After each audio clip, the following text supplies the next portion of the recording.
तो चलिए दोस्तों 3 मिनट सीरीज टॉपिक स्टार्ट करते हैं। तो 3 मिनट सीरीज का आज ये तीसरा टॉपिक होने वाला है। अगर आपने 2 टॉपिक नहीं देखा है तो आप जाके वो देख सकते हैं। तो आज का टॉपिक है प्लांट टिश्यू, पादप उत्तक। तो पादप उत्तक के 2 प्रकार होते हैं। पहला होता है विभोजोतक उत्तक, जिसे हम लोग मेरिस्मेटिक टिश्यू कहते हैं, और दूसरा होता है अस्थायी उत्तक, जिसे हम लोग परमानेंट टिश्यू कहते हैं।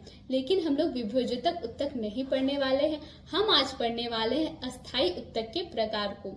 अस्थायी उत्तक के 2 प्रकार होते हैं, सरल अस्थायी उत्तक जिसे हम लोग सिंपल परमानेंट टिश्यू कहते हैं, और दूसरा होता है जटिल अस्थायी उत्तक जिसे हम लोग कॉम्प्लेक्स टिश्यू कहते हैं। लेकिन सरल अस्थायी उत्तक और जटिल अस्थायी उत्तक में से आज हम लोग सरल अस्थायी उत्तक पढ़ने वाले हैं।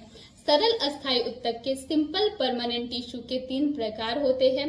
पहला है पैरेन्काइमा, दूसरा कोलेनकाइमा और तीसरा है स्क्लेरेन्काइमा।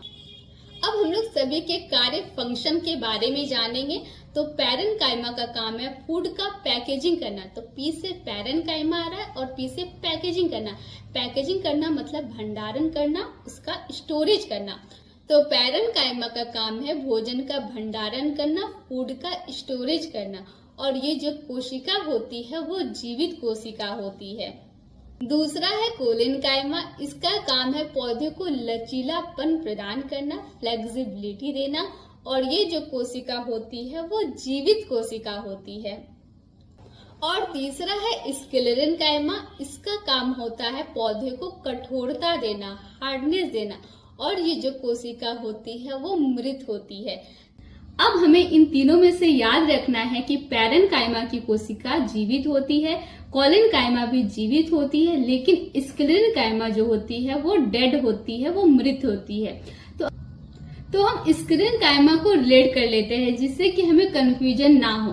तो स्क्लेरेन्काइमा को हम लोग स्केल से, ये स्केल होता है, इससे हम लोग लाइन वगैरह खींचते हैं, इससे रिलेट कर लेते हैं। ये क्या होती है? ये तो डेड होती है, तो इससे हम लोग रिलेट कर लेंगे कि जो स्केल होती है वो डेड होती है। बाकी जो दोनों कोशिका है कोलेनकाइमा और पैरेन्काइमा वो जीवित कोशिका होती है। यहाँ पे हमारे ये टॉपिक कंप्लीट होता है। अब आपको स्क्रीन पे कुछ क्वेश्चन दिख रहे होंगे।